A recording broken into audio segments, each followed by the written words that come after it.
bookmark with movement. Passengers hurrying in every direction, the hum of conversations blending with the distant announcements of departing flights. But then, everything stopped. A sharp, unmistakable slap cut through the air at gate 17.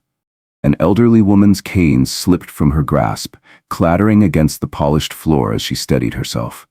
Slowly, she lifted her gaze to the flight attendant standing in front of her, the very one who had just struck her. For a moment, the entire terminal fell silent. Miss Calloway, the flight attendant, stood rigid, her face tight with frustration. "I told you to step aside," she snapped. But the elderly woman did not argue. She did not raise her voice. Instead, she bent down, retrieved her cane, and met Miss Calloway's eyes with an unnerving calmness. Then, in a voice so steady it sent a chill through the air, she spoke.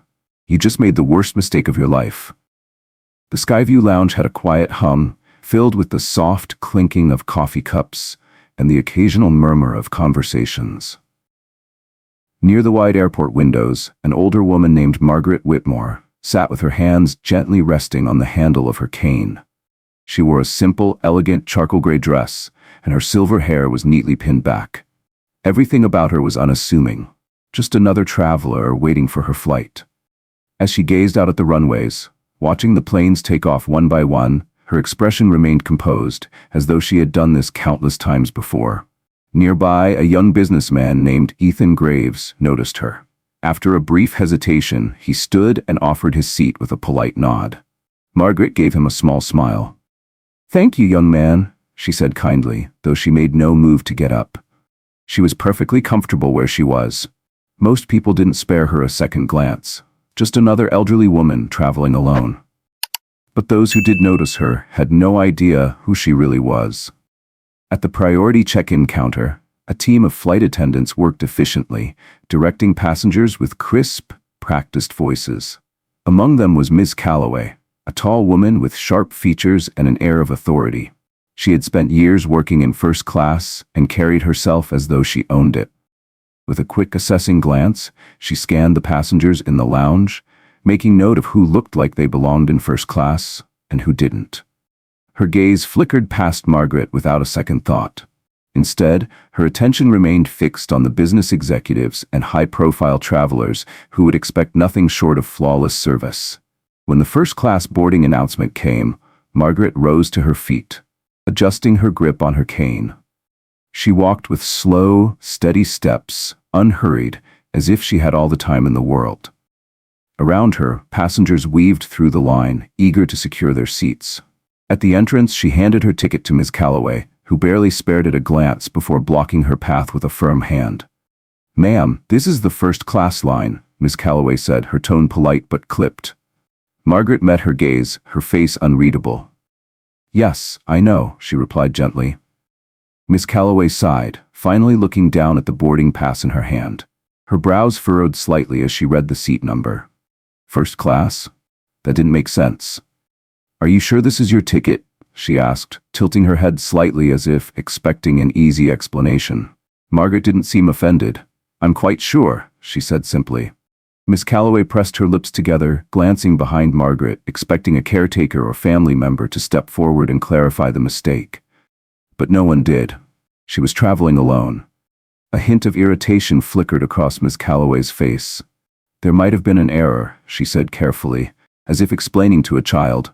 "First class is reserved for certain passengers." She gestured toward the economy boarding area. "You'll need to board over there." Margaret remained where she was. Her expression didn't change, her voice didn't waver. "There is no mistake," she said after a pause. "This is my seat." Miss Calloway's jaw tightened. She had seen this before. Passengers trying to sneak into first class with fake tickets, travelers demanding upgrades they hadn't paid for. She had no patience for it. With a sharp breath, she lifted the ticket toward the overhead lights, checking for any sign of forgery. "I don't know how you got this," she muttered under her breath, shaking her head. "But you can't sit here." Behind them, the line of passengers waiting to board grew longer. A few people watched the exchange with curiosity, while others pretended not to notice. A couple of them shifted uncomfortably. Ethan Graves, the businessman who had offered Margaret a seat earlier, hesitated. He looked as though he wanted to speak up but chose to remain silent. Miss Calloway's voice turned sharper. "I don't have time for this," she snapped. "Step aside." Margaret didn't move. A tense silence stretched between them. And then, Miss Calloway's patience snapped. A sharp, swift motion. The slap wasn't hard, but the sound cracked through gate 17 like a bolt of lightning. Margaret Whitmore's cane slipped from her hand, tumbling onto the polished floor. A hush fell over the passengers. A few people gasped. Near the line, a woman named Caroline Mendez covered her mouth in shock. Ethan Graves stiffened, his eyes widening, but Miss Calloway, the flight attendant responsible, showed no sign of remorse. "I told you to move," she said coldly. Margaret bent down slowly, steady hands reaching for her cane. There was no anger in her face, no distress, only careful, deliberate grace. When she straightened, she locked eyes with Miss Calloway, and for the first time that evening, the flight attendant took a half step back. The silence thickened, stretching between them, suffocating the air around them. Then Margaret spoke. Her voice was so calm, so steady, it sent a chill through the room. "You just made the worst mistake of your life." Miss Calloway scoffed, shifting uncomfortably under the weight of Margaret's gaze.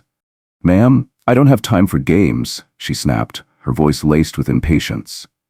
"If you don't move, I'll have security escort you out." The murmurs in the crowd grew louder. Ethan clenched his jaw, debating whether to step in. Caroline, the woman who had gasped earlier, looked around at the other passengers, silently pleading for someone to intervene. No one did. They simply watched, waiting to see how it would unfold. Margaret remained unshaken. She slowly lifted her cane, gripping the handle with a quiet confidence that only deepened Miss Calloway's irritation.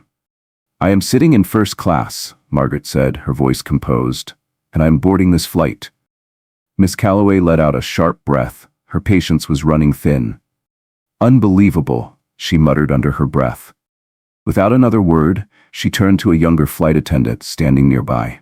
"Mia, call security," she ordered. Mia hesitated, her eyes darting between Miss Calloway and Margaret. Something about this felt wrong. The older woman wasn't acting like someone who had made a mistake. She wasn't panicked, wasn't scrambling for an excuse. She was too calm. But Miss Calloway's glare was hard to ignore. Before Mia could reach for the intercom, a deep, commanding voice cut through the air. "That won't be necessary." Everyone turned. A senior airline official, Daniel Harrington, strode toward them, his tailored suit crisp, a badge clipped to his chest. His face was unreadable, but there was an undeniable weight to his presence. He didn't even glance at Miss Calloway before addressing Margaret directly. "Mrs. Whitmore," he said with quiet respect, "I sincerely apologize for the delay. Your seat is waiting for you." Miss Calloway blinked. Her mouth opened slightly, then closed again. "Wait, what?" Daniel finally turned to her, his expression cold. "Step aside, Miss Calloway." The silence that followed was deafening. Miss Calloway swallowed hard, her throat suddenly dry. Something was very, very wrong. Her fingers tightened around the boarding pass still clutched in her hand. "There has to be some kind of mistake," she said, forcing out a strained chuckle. Daniel cut her off with a sharp look. "There is no mistake." His voice was even, but the authority behind it sent a chill through her. "Step aside." Mia, still frozen in place, felt a sinking weight in her stomach. This wasn't just a simple misunderstanding. Caroline Mendez, still standing near the boarding line, exchanged wide-eyed glances with Ethan. The crowd was no longer just murmuring. They were whispering. Passengers leaned toward each other, speculating in hushed voices. Miss Calloway's face burned as she looked between Daniel and Margaret. The elderly woman remained completely composed, watching the scene unfold with an unreadable expression. Something about her calmness made Miss Calloway's nerves fray even more. Trying to regain control, she squared her shoulders. "I was just following protocol," she insisted, clinging to the excuse. There was an issue with her ticket. Daniel's eyes narrowed. "Did you check the system before removing her from the boarding line?" Miss Calloway hesitated. She had scanned the ticket, yes, but she hadn't actually checked the system. She had just assumed. The realization made her stomach twist. Daniel didn't wait for an answer. "Escort Mrs. Whitmore to her seat." His tone left no room for argument. Mia nodded quickly, stepping forward. "Right this way, ma'am," she said softly. Margaret gave Miss Calloway one last look before following Mia through the gate. Her steps were slow but deliberate. Her cane tapped lightly against the floor. As she passed the crowd of passengers, they parted for her like water around a stone. Miss Calloway felt her pulse hammering in her ears. Then Daniel took a step closer, lowering his voice so only she could hear. "When this flight takes off," he said smoothly, "I suggest you prepare for a very serious conversation." Miss Calloway swallowed hard. She could feel every set of eyes on her, burning into her like a spotlight. And for the first time in her career, she felt completely powerless. The ground beneath her felt unsteady, very, very unsteady. Miss Calloway stood frozen as Daniel Harrington walked away, his words wrapping around her like an invisible noose. Her pulse thundered in her ears, her confidence shattered. The other passengers slowly turned back to their own matters, but a few still threw lingering, curious glances her way. She knew exactly what they were thinking. What had she done? Mia, the younger flight attendant, guided Margaret Whitmore through the Skybridge jetway, her movements careful and respectful. Unlike Miss Calloway, she had not dismissed the elderly woman. Something about Margaret felt different. And after hearing Daniel speak to her with such deference, Mia was now certain of it. "I apologize for that, ma'am," Mia said softly as they reached the first-class cabin. "I should have stepped in sooner." Margaret gave her a gentle smile, settling into her seat with practiced ease. "It's quite all right, dear," she said, adjusting her cane beside her. "I've dealt with people like her before." Mia hesitated. Then, lowering her voice, she asked, "Who exactly are you?" Margaret's eyes twinkled with something unreadable, but she didn't answer. Instead, she simply leaned back in her seat, utterly comfortable, as if she belonged there more than anyone else. Mia didn't press further. She simply nodded and stepped away, though curiosity buzzed in the back of her mind. At the front of the plane, Miss Calloway forced herself to move, walking stiffly toward the galley. Her steps felt robotic. She needed a moment to breathe, to think. What had just happened? Why had Daniel reacted like that? And why had that old woman walked away as if she had won something? She reached for a cup of water with shaking hands, her mind racing. Then, before she could take a sip, the intercom crackled to life. "Miss Calloway, please report to the cockpit immediately." The paper cup crumpled slightly in her grip. Her throat went dry. She had never been summoned to the cockpit before a flight. Whatever was happening, it wasn't good. Her legs felt heavy as she made her way forward, her mind running through every possible reason for being called. Maybe it was just a procedural issue. Maybe Daniel wanted a private word before takeoff. But deep down, she knew better. The moment she stepped into the cockpit, the tension hit her like a wall. Captain Julian Hayes sat in his seat, hands resting calmly on the controls, but his sharp eyes told another story. Next to him, on the in-flight operations screen, sat Richard Leland, one of the highest-ranking executives in the airline's corporate office. His expression was unreadable, but his presence alone sent a wave of panic through Miss Calloway's chest. To the side, Daniel Harrington stood, arms crossed, his face unreadable. The silence in the cockpit was suffocating. Then, Richard's voice came through the speakers, steady, firm.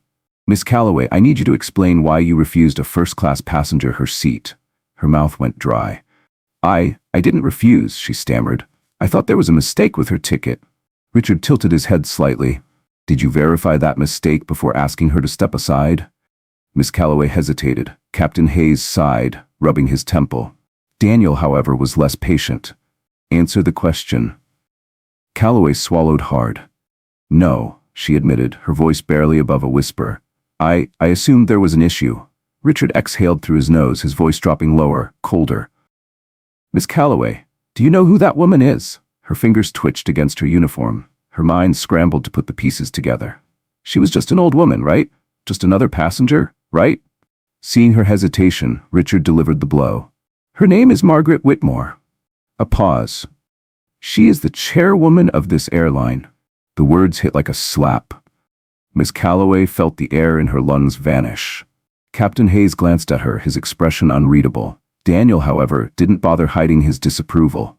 Richard's voice came again, slow and deliberate. "The founder of this company, the woman who built this airline from the ground up. And you humiliated her in front of an entire boarding gate." Miss Calloway's knees nearly buckled. She had slapped the hand of the most powerful woman in the airline industry, In front of passengers, in front of employees, in front of people who would never forget it. The silence stretched. Then, Richard delivered the final blow. You will fix this immediately, or you will not be working here when this plane lands. Miss Calloway's throat tightened. Her pulse pounded in her ears. She struggled to process Richard's words, but they echoed in her mind like a relentless drumbeat. Margaret Whitmore, Chairwoman, founder, the most powerful woman in the airline. How had she missed this? How had she been so blind? She forced herself to speak, though her voice felt foreign in her own mouth. I didn't know, she said weakly. Daniel's voice cut through the cockpit, sharp as a blade. Didn't know what, Miss Calloway? She hesitated. His patience had run dry. Didn't look like she belonged? Didn't meet your expectations for first class? Miss Calloway felt the blood drain from her face. For the first time in her career, she had no defense. Miss Calloway flinched at the accusation, heat creeping up her neck. That's not. Stop. Richard Lowen's voice cut through the air, cold and sharp. His gaze bore into her, unyielding. Miss Calloway, do you truly believe that if you had recognized her name, you would have treated her the same way? Her mouth opened, but no words came. Because they all knew the answer. If she had known who Margaret Whitmore was, she would have greeted her with respect. She would have personally escorted her to her seat. She would have ensured she had the finest service. She wouldn't have questioned her ticket. She wouldn't have slapped her hand. Her silence confirmed what everyone in that cockpit already knew. The weight of the room pressed down on her. Captain Julian Hayes exhaled heavily, shifting in his seat. Daniel Harrington shook his head, disappointment etched into his features. And Richard, still watching from the screen, gave a slow, knowing nod, as if he had expected this all along. Then he spoke. You will return to Mrs. Whitmore. His voice was final. You will offer her a full, public apology in front of the passengers you humiliated her in front of. Miss Calloway's stomach twisted violently. And then, Richard continued, you will personally escort her to her seat and ensure she is treated with the highest level of respect. She clenched her fists. Sir, This is not a request. Richard's voice turned sharp. This is the only thing standing between you and immediate termination. If you refuse, you will not finish this flight in uniform. Miss Calloway felt her pulse hammering in her ears. She had no choice. Shame burned through her as she nodded stiffly. Understood. The room remained silent. No one moved to offer her sympathy. Her body felt heavy as she turned on her heel and stepped out of the cockpit. The moment she re-entered the first-class cabin, she felt it. The shift. Passengers were settled now, but their eyes flickered toward her. They knew. Maybe not everything, but they knew something had happened. The murmurs from the gate had followed her here. And now, every step she took toward Margaret Whitmore felt like a walk of shame. Margaret sat comfortably in her seat, relaxed, her cane resting beside her. Nearby, Mia stood watching, cautious, uncertain of what was about to unfold. Miss Calloway stopped beside Margaret's seat, her hands trembling slightly. She had spoken to thousands of passengers throughout her career. But these next words, she had never thought she'd have to say them. She swallowed the lump in her throat. Mrs. Whitmore. Her voice cracked, but she pushed forward. I need to apologize for how I treated you earlier. Margaret slowly turned her head toward her. The elderly woman's face remained calm, but there was something undeniable in her eyes, something sharp. The moment stretched, heavy with expectation. Nearby passengers shifted, curiosity heightening. Even Mia held her breath, shame coiled tighter around Miss Calloway's chest. She had treated this woman like an inconvenience, like she didn't belong. And now she was the one feeling small. She inhaled, her breath shaky. I misjudged you, she admitted. I was wrong. Her throat tightened, and I sincerely apologize. Margaret studied her, her gaze unblinking. Then, after a pause, she tilted her head slightly. Apologize for what exactly? The question made Miss Calloway's stomach churn. She wanted to shrink away, to end this as quickly as possible, but she couldn't. Not without making this right, so she forced herself to say the truth. I assumed you didn't belong in first class. The words tasted bitter. I treated you unfairly, and I disrespected you, she swallowed. In front of everyone. Margaret didn't respond right away. She let the words linger. Let them settle in the air. Let Miss Calloway feel the weight of them. Then, finally, she nodded. Thank you for your apology. Miss Calloway exhaled, relief washing over her. She thought that was the end of it. But then, Margaret picked up her glass of water, took a small sip and spoke. And what she said next made Miss Calloway's stomach drop. "Now tell them." The air shifted. Miss Calloway blinked. "Tell who?" Margaret gestured lightly with her hand. "The passengers." A slow, creeping dread washed over Miss Calloway. Margaret's voice remained steady. "The ones who witnessed the incident, the ones who heard you snap at an elderly woman, the ones who watched you slap the hand of the chairwoman of this airline." She set her glass down. "I accepted your apology." Her gaze flickered toward the passengers. "But they need to hear it too." Miss Calloway felt the blood drain from her face. A cold wave of dread crashed over her. The passengers who had been stealing glances at the scene now stared openly, waiting. The soft hum of the aircraft's engines filled the silence, but inside the cabin, the tension was suffocating. Apologizing to Margaret Whitmore had been humiliating enough. But now she was being asked to admit her mistake in front of everyone. She could already feel the judgmental stares, the whispers, the silent condemnation from people who had done nothing when it had mattered. Why should she be the only one held accountable? But she didn't have a choice. Richard Leland had been clear. If she didn't make this right, her career would be over before the plane even left the ground. She swallowed hard. Then, with trembling hands, she turned toward the passengers and prepared to face them all. Miss Calloway forced herself to turn toward the first-class cabin. Her hands clenched into fists at her sides before she slowly, deliberately unclenched them, forcing her arms to rest stiffly at her front. Her throat felt painfully dry. She started to speak, but the words barely came out. The moment felt too big, too overwhelming. Her gaze flickered toward Daniel Harrington, who now stood at the front of the cabin, arms crossed. His expression held no sympathy, only expectation. She had dug this hole. Now she had to climb out of it. Miss Calloway inhaled deeply, then spoke louder, forcing her voice to carry. "I need to apologize to all of you." A murmur rippled through the cabin. A few passengers sat up straighter. From his seat, Ethan Graves, the businessman from earlier, lifted an eyebrow, his fingers still idly tapping against his armrest. Near him, Caroline Mendez, the woman who had gasped when Margaret had been slapped, watched with quiet satisfaction. Miss Calloway forced herself to continue. "Earlier, before we boarded, I made an assumption about a passenger, an assumption that was wrong." She swallowed, her pride clawing at her like an open wound. "I treated Mrs. Whitmore unfairly." A pause. She inhaled sharply, her jaw tightened, the words felt like thorns on her tongue. "And I." Her pulse pounded. "I put my hands on her in a way that was completely inappropriate." The murmurs in the cabin grew louder. Some passengers exchanged surprised glances. Others nodded knowingly. They had seen the slap. They had heard Miss Calloway's condescending tone. But hearing her admit it, hearing her say it out loud, that changed everything. Her pulse hammered in her ears. Still, she forced herself to lift her chin slightly.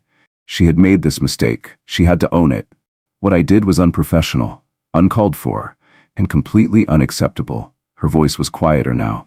"And for that, I sincerely apologize." A heavy silence followed.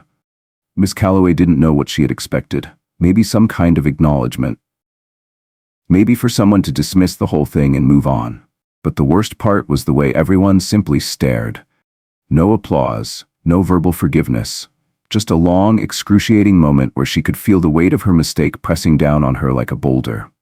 Then finally, Margaret Whitmore spoke. Her voice was as composed as ever. "Thank you for your apology." Miss Calloway exhaled, thinking, praying. That was the end of it. But then, Margaret picked up her glass of water, took a small sip, and said something that made Miss Calloway's stomach drop. "Now tell them." The air shifted. Miss Calloway blinked. "Tell who?" Margaret gestured lightly with her hand. "The passengers." A cold wave of dread washed over Miss Calloway. Margaret's voice remained steady. "The ones who witnessed the incident.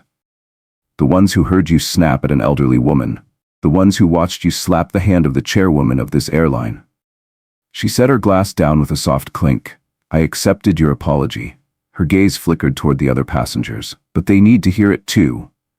Miss Calloway felt the blood drain from her face. A cold weight settled in her chest. The passengers who had been stealing glances at the scene now stared openly, waiting. The soft hum of the aircraft's engines filled the silence, but inside the cabin, the tension was suffocating. Apologizing to Margaret Whitmore had been humiliating enough. But now she was being asked to admit her mistake in front of everyone. She could already feel the judgmental stares, the whispers, the silent condemnation from people who'd done nothing when it had mattered. Why should she be the only one held accountable? But she didn't have a choice. Richard Leland had been clear. If she didn't make this right, her career would be over before the plane even left the ground. She swallowed hard. Then, with trembling hands, she turned toward the passengers and prepared to face them all. Margaret leaned forward slightly, her sharp eyes locked onto Miss Calloway's, and then she asked the question that felt like a punch to the gut. If I were just another elderly woman, just another passenger, do you think you would be standing here right now? Miss Calloway's breath hitched. She knew the answer. They all did. If Margaret had been anyone else, if she hadn't been the chairwoman of the airline, there would have been no intervention, no apology, no consequences. Miss Calloway would have continued her day as if nothing had happened. The passengers around them shifted uncomfortably. Some looked away, others held their gazes firm, waiting, daring her to deny it. Miss Calloway's hands clenched at her sides, but this time, there was no frustration, only shame. She swallowed, struggling to find her voice. When she finally spoke, it was quiet. No, she admitted, I wouldn't. Margaret didn't react right away. She just studied her, searching for something deeper. Then, with a small knowing nod, she finally leaned back in her seat. Miss Calloway's stomach twisted as she turned, eager to escape the attention now burning against her skin. But before she could walk away, Daniel Harrington's voice stopped her cold. Miss Calloway? His tone was neutral, but heavy with meaning. Escort Mrs. Whitmore for the remainder of this flight, personally. Miss Calloway went still, her head snapped up. Her eyes widened slightly. That wasn't just a punishment. That was a public display of power. Margaret's presence alone would be a constant reminder of her mistake. And now, instead of escaping to the galley, hiding from the rest of the flight, she would have to serve the very woman she had disrespected. Margaret, meanwhile, simply picked up her book and turned the page. The message was clear. This wasn't over yet. Miss Calloway felt her entire body tense. Her new reality had just begun. Miss Calloway clasped her hands tightly in front of her, her voice strained as she forced out the words. If there's anything you need, Mrs. Whitmore, please don't hesitate to ask. Margaret didn't look up from her book right away. She took her time finishing a line, then slowly turned her gaze toward Miss Calloway. There was no smugness in her expression, no satisfaction, just the same calm authority she had carried from the start. I'll keep that in mind, Margaret said simply before returning to her reading. The dismissal was clear. Miss Calloway felt her face burn as she turned, forcing herself to stand near the front of the first-class cabin, where she would be visible to everyone. No escape, no hiding. Daniel Harrington, satisfied, gave her a final glance before stepping toward the cockpit. Nearby, Mia lingered for a moment, looking at Miss Calloway with something hard to read. Pity, maybe? Or something else? I can help if you need me to, Mia offered quietly. Miss Calloway clenched her jaw. She didn't need Mia's sympathy. I have it handled, she muttered. Mia nodded, but didn't look convinced. With one last glance toward Margaret, she walked away, leaving Miss Calloway standing there, alone. She could feel the passengers' eyes on her. They pretended to be occupied with their in-flight magazines or screens, but she knew they were still watching, still judging. Ethan Graves didn't even bother pretending. He studied her openly, fingers tapping a slow rhythm against his armrest. His expression wasn't mocking, but it wasn't entirely sympathetic either. It was as if he were watching a lesson unfold, one he wasn't sure Miss Calloway had fully learned yet. She forced herself to stand tall, though her insides twisted into knots. She had never felt so small. As the flight continued, Calloway did her best to ignore the humiliation pressing down on her like a weight. She kept moving, kept working, kept forcing herself to go through the motions as if nothing had happened. But she couldn't ignore Margaret Whitmore. Every time she walked past her seat, the elderly woman's presence felt larger than life. Not because she was doing anything. She was simply existing. Sitting there, reading, sipping her water, occasionally glancing out the window. But every now and then, Her eyes would flicker toward Miss Calloway, not in malice, not in anger, just watching. And somehow, that was worse. At one point, Miss Calloway brought a fresh tray of drinks through the first-class cabin, carefully setting them down in front of passengers. As she reached Margaret's seat, she hesitated, debating, should she say something, or simply place the drink down and leave? Margaret glanced up at her, her face unreadable. Miss Calloway swallowed. I brought you some fresh water, she finally said, her voice quieter than usual. Margaret nodded, setting her book down. Thank you. Miss Calloway reached forward to place the glass on the table, but her hands weren't as steady as they should have been. The glass wobbled slightly before landing with a soft clink. She never fumbled, not with service, not with simple tasks, but now her hands trembled ever so slightly, and Margaret noticed. Calloway quickly pulled her hands back, straightening her posture. But before she could walk away, Margaret spoke again. You've been with this airline for a long time, haven't you? Miss Calloway stiffened. Yes, she said cautiously. Margaret studied her for a moment, then nodded. And in all that time, has anyone ever questioned whether you belonged here? Miss Calloway's stomach twisted. She knew what Margaret was really asking. Had anyone ever assumed she wasn't fit for her job? Had anyone ever dismissed her before she even had the chance to prove herself? No, of course not. She had always walked through the cabin with confidence. She had never been looked down on, never been told she didn't belong. But that was exactly what she had done to Margaret. Miss Calloway's mouth felt dry. She didn't know what to say. She wanted to defend herself, to say that it wasn't about that she had just been doing her job, that she had just been trying to maintain order. But that would be a lie. So for the first time in a long time, Miss Calloway said nothing. Margaret didn't press further. She simply picked up her water, took a slow sip, and returned to her book. Miss Calloway turned away, but the weight of the conversation clung to her like a shadow. For the first time, she wasn't just humiliated, she was ashamed. She moved through the first-class cabin like a ghost, her mind buzzing with thoughts she couldn't escape. Every step felt heavier. Every glance from the passengers felt like another reminder of the moment she had lost control. She had spent years commanding respect on flights, making sure everything ran efficiently, ensuring passengers followed the rules, but now, she was the one who had been put in her place. She tried to focus on her work, pouring drinks, straightening trays, offering forced smiles to passengers who still looked at her with lingering curiosity. But no matter how hard she tried, she couldn't ignore the truth gnawing at her from the inside out. Margaret had asked a simple question, and Miss Calloway had no answer. Because deep down, she already knew. She had spent years believing she had earned her place in first class, that she belonged here, that she was entitled to the authority she carried. But today, she had been forced to see something else. She had looked at Margaret Whitmore and made a decision about her worth before she had even opened her mouth. She had assumed, and in that single assumption, she had revealed who she truly was. And now she was paying for it. No matter what Miss Calloway did, her mind kept circling back to Margaret's words. And in all that time, has anyone ever questioned whether you belonged here? She knew the answer, and she hated that she knew. At the front of the plane, near the first-class galley, Daniel Harrington stood with his arms crossed, watching her move stiffly through the aisles. She could feel his eyes on her, tracking every mistake, every hesitation. Finally, when she reached the galley, he spoke. "You're struggling." Miss Calloway bristled at the comment. "I'm fine," she muttered, reaching for a tray of refreshments. Daniel let out a slow breath, shaking his head.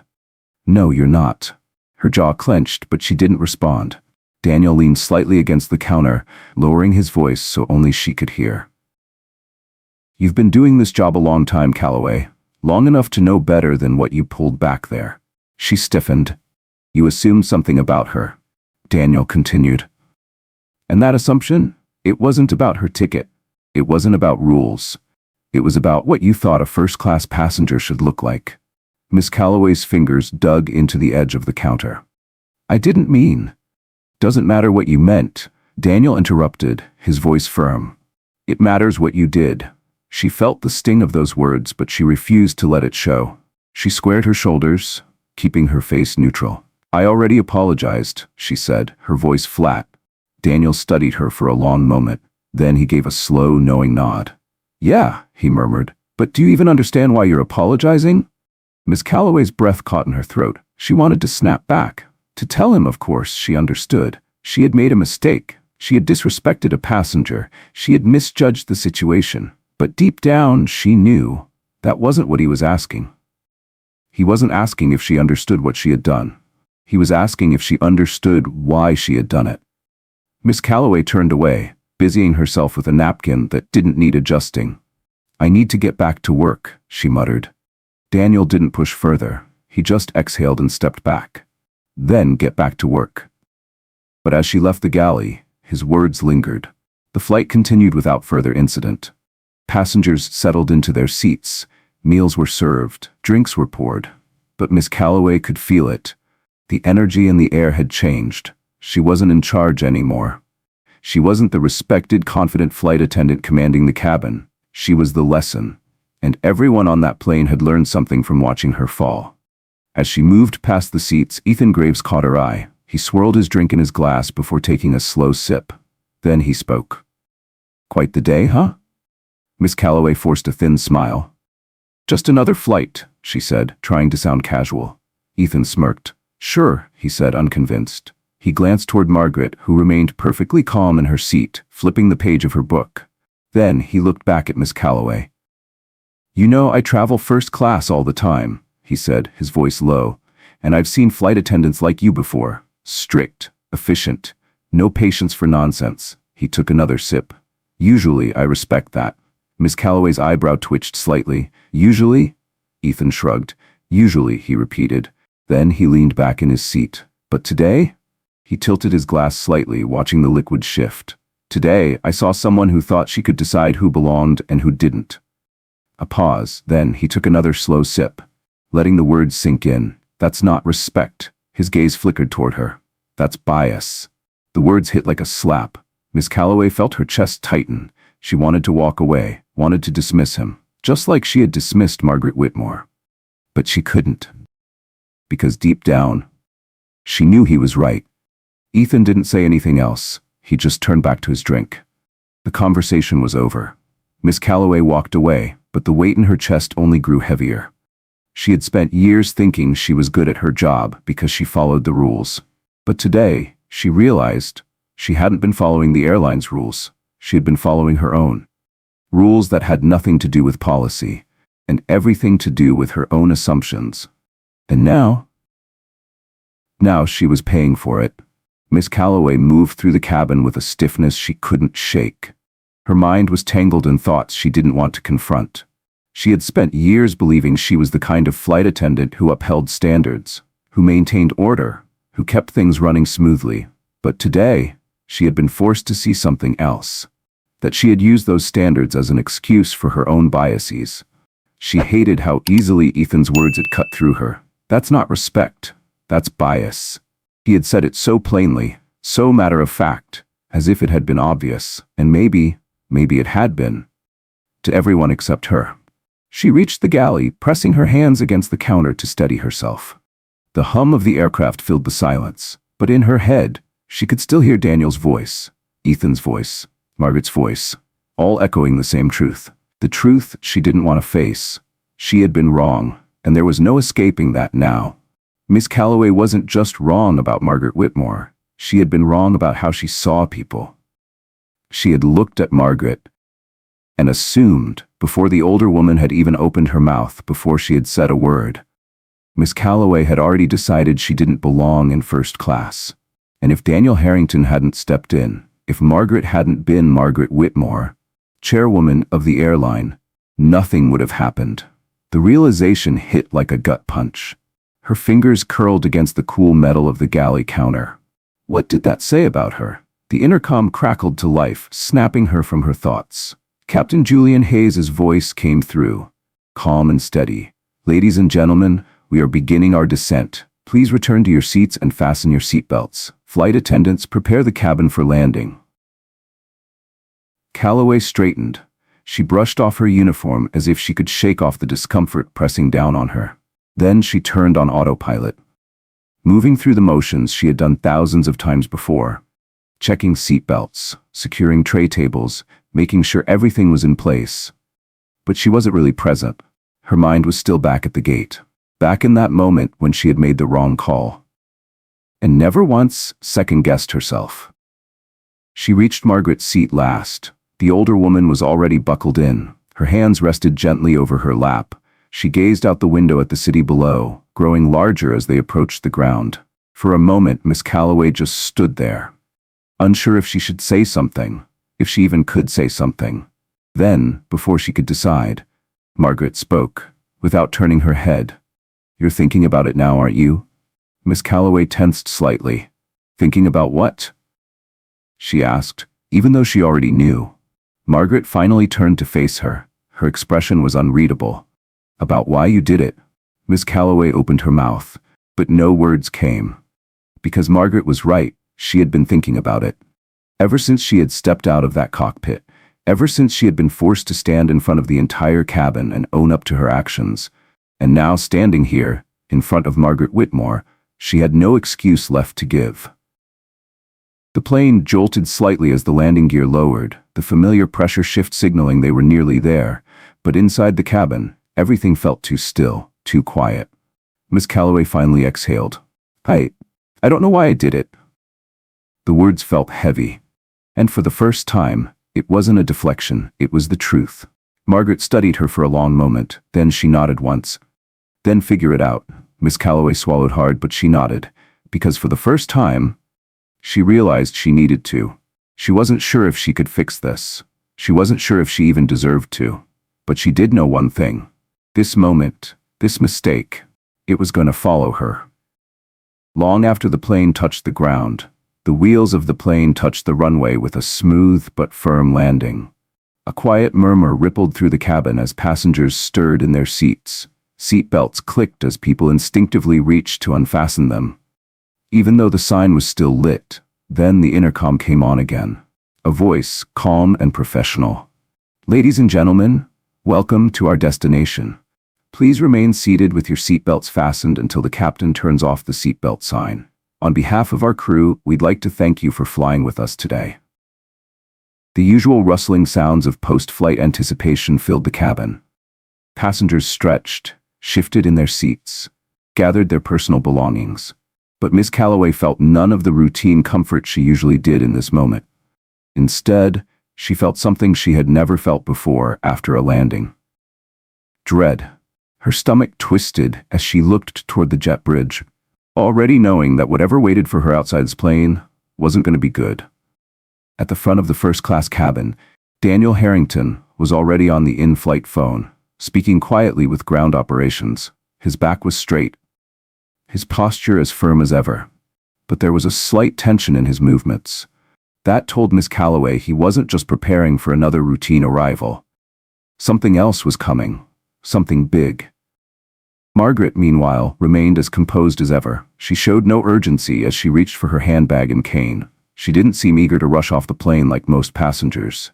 Instead, she moved with the same steady patience she had shown since the beginning.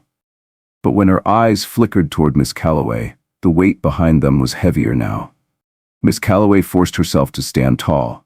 She had done what they asked. She had apologized. She had faced the humiliation. She had served Margaret without protest for the remainder of the flight. So why did it still feel like this wasn't over? The seatbelt sign dinged off. Immediately, passengers began gathering their bags, stepping into the aisles. First-class passengers moved at their usual unbothered pace, taking their time as they reached for their designer carry-ons and neatly folded coats. But Miss Calloway, she could barely move. She knew what was coming. She just didn't know how bad it would be. And for the first time in her career, she was truly, completely afraid. Ethan Graves stood near his seat, adjusting his suit jacket before turning to Miss Calloway. "Well," he said smoothly, shouldering his bag. "That was certainly eventful." Miss Calloway said nothing. Ethan studied her for a moment, then gave a slow nod.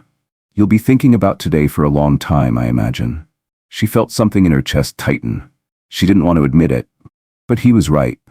Without waiting for a response, Ethan turned and stepped off the plane, disappearing into the Skybridge jetway. Miss Calloway inhaled sharply, bracing herself. She knew she had to keep moving, to keep working. Even if her hands felt heavier, even if her legs felt unsteady. She turned back toward Margaret Whitmore, watching as the older woman adjusted the strap of her handbag, gripping her cane lightly in one hand. There was no hurry in her movements, no indication that she was eager to step off.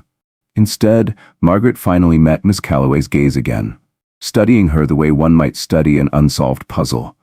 Miss Calloway felt exposed under that gaze. Then, Margaret finally spoke. "Walk with me." Miss Calloway blinked.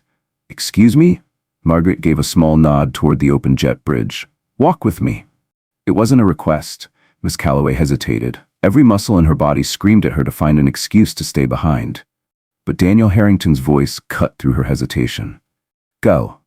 His tone made it clear. She wasn't being given a choice. Miss Calloway clenched her jaw, exhaled through her nose, then nodded stiffly. And as Margaret Whitmore stepped off the plane, Miss Calloway followed. The walk through the jet bridge felt endless. With every step, Miss Calloway could feel the subtle shift in the air. The moment they stepped into the Monarch International Airport terminal, she knew something was waiting for her. Margaret walked at a slow, steady pace, her cane tapping lightly against the floor with each step. Miss Calloway stayed half a step behind, keeping her back straight, her breathing controlled. Passengers parted naturally as Margaret moved, but it wasn't just because she was elderly. It was her presence, the quiet authority that surrounded her. Miss Calloway had spent years commanding flights, maintaining control over passengers and staff alike. But here, walking beside Margaret Whitmore, she felt more powerless than she ever had before. Ahead, the terminal grew busier. The noise of travelers filled the space around them. Then, Miss Calloway saw them. A group of airline executives stood near a restricted entrance. At the center of them was Richard Leyland, and next to him, airport security. Miss Calloway's breath hitched, her steps faltered for just a second. But Margaret kept walking. The closer they got, the more Miss Calloway could feel her fate closing in. She had known something was coming, but seeing security standing there made it real, and in a way, she wasn't ready for it. Her heart pounded against her ribs, but she forced her expression to remain neutral. The executives straightened when Margaret approached, their expressions polite but tense. Richard Leyland stepped forward first, offering Margaret a respectful nod. "Mrs. Whitmore," he greeted smoothly, "I trust your flight was enlightening." Margaret gave a small, knowing smile. "Oh, it certainly was." Richard's gaze flickered toward Miss Calloway. "Miss Calloway," he said, his voice cool and professional, "we need to have a conversation." Miss Calloway's fingers twitched at her sides. "Sir, Richard held up a hand. "Not here." His voice left no room for argument. "Come with us." Miss Calloway felt her stomach drop. Margaret took a step forward, her voice calm but firm. "She will take full responsibility for her actions," she said. Then, she turned to Miss Calloway. "Won't you?" Miss Calloway's throat felt dry. She had spent the entire flight trying to convince herself she had already paid the price, that her humiliation had been enough. But standing here, in front of the airline's top executives, in front of security officers waiting to escort her away, she realized this was only the beginning. Her career, her reputation, her entire future with the airline. It was all about to be decided. And for the first time, she wasn't sure if there was any way to salvage it. Miss Calloway stood frozen, her mind barely able to process the situation unfolding around her. The hum of the airport terminal felt distant, almost muffled beneath a crushing weight of reality settling on her chest. This wasn't just a slap on the wrist. This was serious. Richard Leyland stood firm, his expression unreadable. But the presence of security waiting at his side told Miss Calloway everything she needed to know. This wasn't a quiet, behind closed doors discussion. This was a reckoning. Margaret Whitmore remained beside her, unbothered, watching with that same quiet, knowing expression. She wasn't gloating. She wasn't angry. She simply expected Miss Calloway to face what she had done. And now, there was no running from it.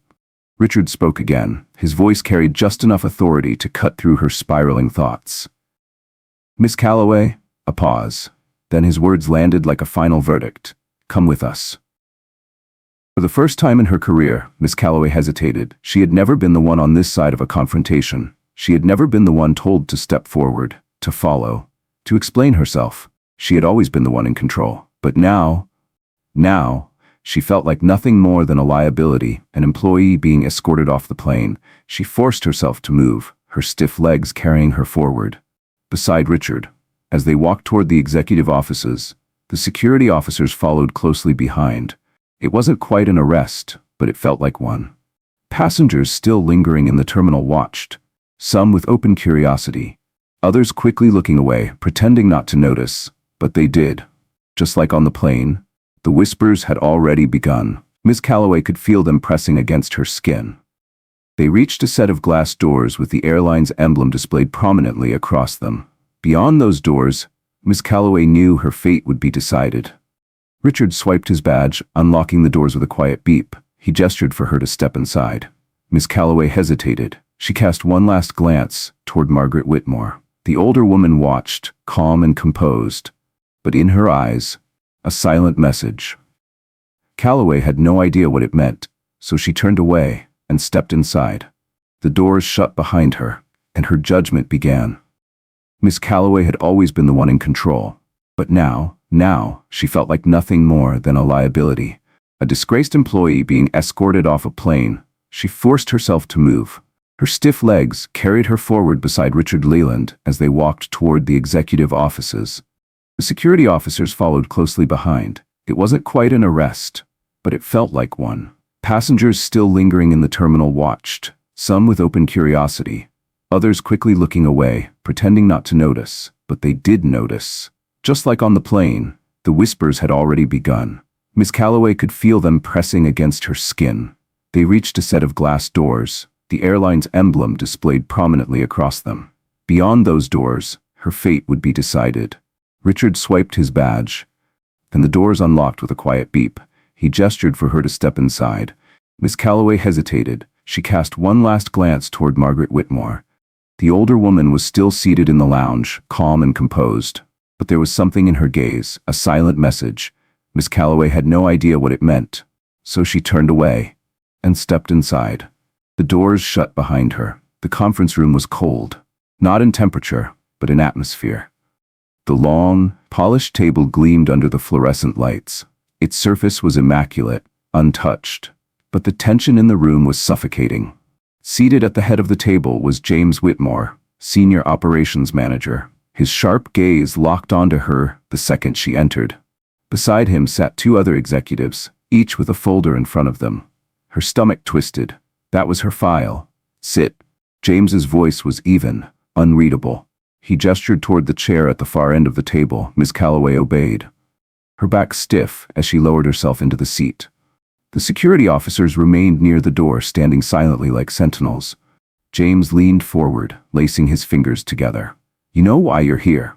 Miss Calloway forced herself to nod. Yes, sir? James studied her. His expression gave nothing away. Then he spoke. Then tell me. A pause. What happened on that flight? The words felt like a trap. Her first instinct was to defend herself, to explain that she had been doing her job, that she had been following procedure, that it had all been a misunderstanding. But she knew better now, so instead, she inhaled sharply and answered honestly. I made an assumption about a passenger, she admitted, and because of that assumption, I treated her unfairly. James didn't react, didn't nod in approval, didn't show disappointment. He simply waited. Miss Calloway swallowed hard. I humiliated her publicly, she continued. I dismissed her. She took a shaky breath, and when she didn't step aside, I put my hands on her. James finally leaned back in his chair. Do you realize what you just admitted to? Miss Calloway's fingers curled slightly in her lap. Yes. The other executives exchanged glances. They hadn't expected her to admit it so directly. James exhaled through his nose. Miss Calloway, a pause. How long have you been with this airline? 10 years, she answered. James tilted his head slightly. 10 years, he repeated. Then, shaking his head, then you should already know that what you did is grounds for immediate termination. Miss Calloway's stomach clenched. She had expected those words, but hearing them out loud made it real. James flipped open the folder in front of him, skimming through the printed documents inside. We have passenger statements. A report from the captain. A pause. Then, a formal complaint filed directly by Mrs. Whitmore herself. Miss Calloway felt her breath hitch. She hadn't realized Margaret had filed a complaint. The weight of it settled heavily on her chest. James closed the folder and placed his hands on the table. The only reason you're in this room, instead of already being escorted out of the building, his gaze locked onto hers, is because Mrs. Whitmore specifically requested that we allow you a chance to speak before a decision is made. Miss Calloway's eyes snapped up in surprise. Wait, she said, before she could stop herself. She requested that? James' gaze remained firm. She did. Miss Calloway couldn't process it. After everything she had done, after how she had treated Margaret, why would the older woman fight for her to have a chance to explain herself? She turned slightly, glancing toward the glass doors. Through them, she could see Margaret Whitmore, seated in the lounge outside, waiting, still watching. Miss Calloway didn't understand, but for the first time since stepping into the room, she felt something new. Not fear, not shame, but the opportunity to make this right. She turned back to the table, exhaling slowly. I know I deserve to be fired, she said. Her voice was quieter now, but she lifted her chin, her throat tight, but her voice steadier now. I don't want my last moment in this airline to be about what I did wrong. She took a breath. I want to prove that I can learn from it. James Whitmore raised an eyebrow. And how exactly do you plan to do that? Miss Calloway had no idea, but for the first time in a long time, she was ready to find out. The room was silent as Miss Calloway's words settled in the air. She could feel every pair of eyes on her. James Whitmore's gaze was cold, assessing. The other executives were wary, unconvinced. Even the security officer standing near the door seemed to be waiting to see if she had anything worth saying. She swallowed, pushing down the lump in her throat. She had spent the entire flight defending herself in her own mind, convincing herself that she had already done enough to make up for what had happened. But now, sitting here, she knew the truth. Apologizing wasn't enough. Saying she had learned something didn't mean she actually had. James leaned forward, his fingers tapped lightly against the table. Miss Calloway, do you even understand why this situation is as serious as it is? Miss Calloway inhaled sharply. She had expected this. She had prepared for it. But now, actually being asked to say the words out loud, she felt the weight of them pressing down on her. She thought back to the moment she had stopped Margaret at the gate. The way she had dismissed her so easily. The way she hadn't even bothered to check the system. Because in her mind, she had already decided that Margaret Whitmore did not belong in first class. That was the truth, and that truth was ugly. Miss Calloway straightened her posture, forcing herself to own it. I thought I was just following protocol, she admitted, but I wasn't. James raised an eyebrow. Then what were you doing? Miss Calloway exhaled slowly. I was making a decision based on my own assumptions. The room remained silent, but she could feel the shift. She hesitated, but only for a moment, because for the first time, she wasn't afraid to say it out loud. I looked at Mrs. Whitmore, and I assumed she wasn't supposed to be in first class. She took a breath. I didn't check her ticket properly. I didn't listen when she tried to correct me, and when she didn't move. Her stomach twisted. I let my frustration take over, and I put my hands on her. James's gaze didn't waver. So you're admitting that your actions weren't just a mistake. A pause. They were based on bias. Miss Calloway felt something tighten in her chest. That word, bias, it made her skin crawl. But she couldn't deny it. She nodded slowly. Yes. The confession felt like pulling a blade from her own chest. But the moment the words left her lips, she realized something. This was the first time she had truly, fully admitted it. Not just to save her job, not just because it was expected, but because she finally understood. James leaned back, folding his arms. The other executives exchanged unreadable glances, but no one spoke. For the first time, Miss Calloway realized they hadn't expected her to say that. They had expected excuses, deflection, some desperate attempt to justify her behavior. Instead, she had given them the truth. James exhaled slowly. Then he spoke. And now? Miss Calloway blinked. Sir? What do you plan to do now? His gaze was steady. You say you want to prove you've learned something. But words mean nothing unless there's action behind them. Miss Calloway hesitated. What could she do? The damage was already done. The passengers had seen what happened. The airline's reputation had been put at risk. She had already lost their trust. And yet, She didn't want this to be the end of her story. She inhaled deeply, gathering her thoughts. Then she said it. I don't expect to walk out of here with my job. A pause. And I don't expect forgiveness either. But if I'm given the chance, her voice was firm, I want to help fix the kind of environment that made me feel justified in what I did. James' expression remained neutral. But he didn't interrupt. Miss Calloway swallowed, forcing herself to continue.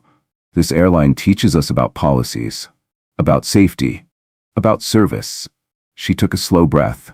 But I don't think I ever really understood what it meant to serve all passengers equally.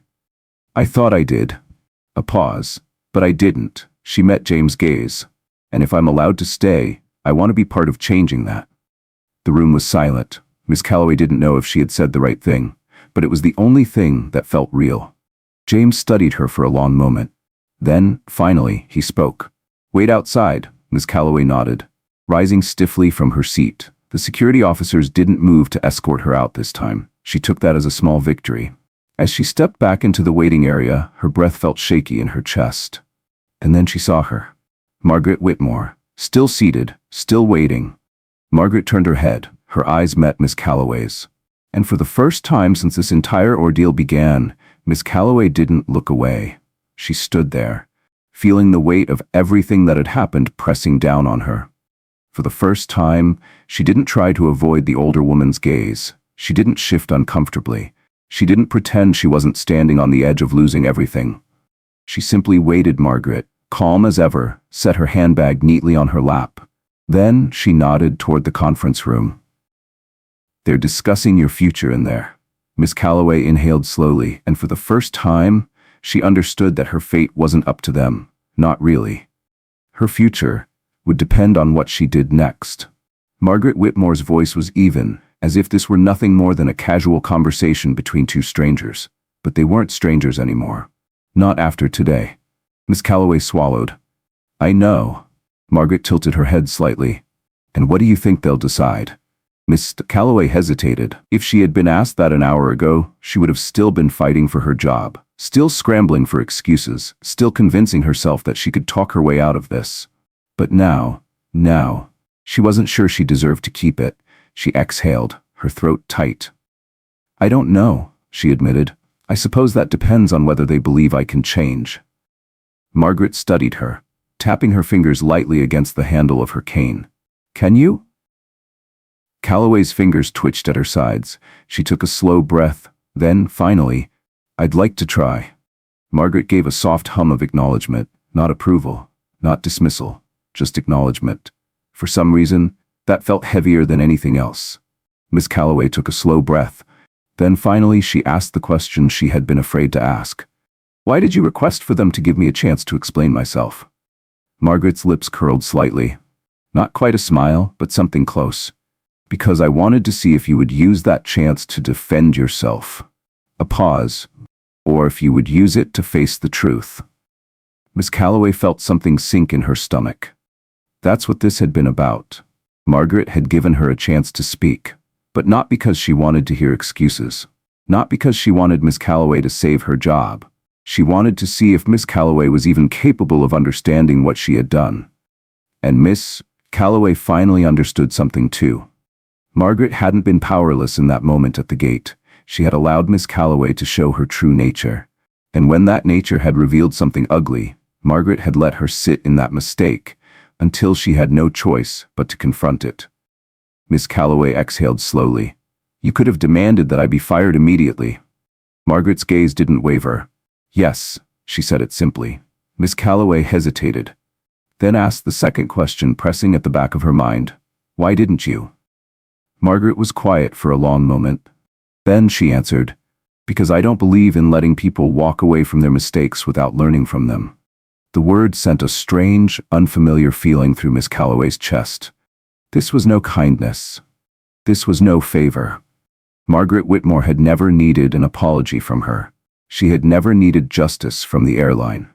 What she had wanted was for Miss Calloway to face herself, and that was exactly what had happened. The doors to the conference room opened. Miss Calloway turned instantly. Her breath caught slightly as James Whitmore stepped out, his expression unreadable, The other executives followed, their postures rigid, their gazes flickered toward Margaret briefly, before settling back on Miss Calloway. Richard Leland remained at the door, glancing between them before finally speaking. "We've made our decision." Mr. Calloway's hands curled slightly at her sides. She braced herself. James studied her carefully, then his voice firm. "Effective immediately, you are being placed on probation." Miss Calloway's breath hitched. Probation? She'd expected one of two outcomes. Either she would keep her job completely, or she would lose it. But probation meant something else entirely. It meant she was being given a chance. James continued, his voice steady. "You will undergo additional training, including leadership and anti-bias programs. Your role will be evaluated for the next 6 months." A pause. "If at any point you fail to meet expectations, you will be terminated without further discussion." Ms. Calloway didn't know what to say. She had thought she was prepared for any answer, but she hadn't expected this. She wasn't being let off easily. She wasn't walking away without consequence. She was being given the opportunity to prove whether she could truly change. The reality of it settled into her chest like a weight. James narrowed his eyes slightly. "Do you understand?" Miss Calloway straightened her back. "Yes, sir." "Good." James glanced toward Margaret. "Mrs. Whitmore has signed off on this decision." His voice was calm. "If she had wanted you fired, you would have been." Miss Calloway slowly turned back to Margaret. The older woman met her gaze without hesitation. She hadn't fought for Miss Calloway to keep her job. She had fought for her to earn it, and now it was in Miss Calloway's hands. Miss Calloway swallowed hard. "Thank you," she said it quietly. Margaret gave her a slow nod. Then, with a quiet tap of her cane against the floor, she turned and walked away. Miss Calloway stood there, watching, as Margaret Whitmore walked away, with the same steady grace she had carried throughout the entire ordeal. The rhythmic tap, tap, tap of her cane echoed softly against the polished airport floor, fading with each step, until she disappeared into the crowd. For the first time since this all began, Miss Calloway didn't feel anger. She didn't feel resentment. She didn't even feel relief. She felt small. Not in the way she had when she had been humiliated in front of the passengers, not in the way she had when Daniel Harrington had called her out, but in the way a person feels when they realize just how much they still have to learn. She had spent years believing she knew everything there was to know about her job, believing she could read passengers before they even spoke, that she could tell exactly who belonged and who didn't, that she had the authority to determine the order of things. But she had been wrong, and Margaret Whitmore had let her see it. James Whitmore's voice pulled her back to reality. "Report to training headquarters first thing Monday morning. You'll receive further instruction then." Miss Calloway nodded stiffly. "Yes, sir." James gave one last glance at her. Then, he and the other executives turned and walked away, leaving Miss Calloway standing there alone. She exhaled slowly, unclenching her fists. She had been given a second chance. But it wasn't a clean slate, it wasn't forgiveness, it was a test. And this time, she wouldn't have a choice but to pass. Margaret Whitmore had let her see it. The truth. The uncomfortable, undeniable truth. For the first time in her career, Sophia Calloway had no control. She wasn't the authority here. She wasn't the one enforcing the rules. She was the lesson. And everyone, passengers, executives, her own colleagues, had watched her learn it. James Whitmore's voice pulled her back to reality. "Report to training headquarters first thing Monday morning. You'll receive further instruction then." Sophia nodded stiffly. "Yes, sir." James gave her one last glance there, then exchanged looks with the other executives. Without another word, they turned and walked away, leaving Sophia standing there alone. She exhaled slowly, unclenching her fists. She had been given a second chance, but it wasn't a clean slate. It wasn't forgiveness. It was a test, and she wasn't sure if she could pass. The airport buzzed with movement. Passengers came and went, oblivious to the lesson that had just unfolded in its halls. Sophia turned toward the terminal windows. She stared out at the rows of planes lined up along the tarmac, and she wondered. Somewhere, another flight attendant was making the same snap judgments she had made. Somewhere, another passenger was being dismissed without question. And for the first time in her life, she asked herself a question she had never considered before. How many times had she done the same? How many passengers had walked away from her flights, feeling like they had been forced to prove they belonged? How many had looked her in the eyes and seen exactly who she was, before she had ever realized it herself? The thought made her uncomfortable, but maybe that was the point. She wasn't supposed to be comfortable. She had spent her whole career enforcing rules, maintaining control, making sure the cabin ran exactly how she wanted it to. Now, for the first time, she had to listen, she had to learn, she had to change, and this time, she wouldn't have a choice. With one final glance at the emptying terminal, Sophia Calloway took a deep breath. Then, without another word, she turned and walked toward the exit. If you enjoyed this story, make sure to like this video, share your thoughts in the comments, and subscribe for more stories like this. Thanks for watching.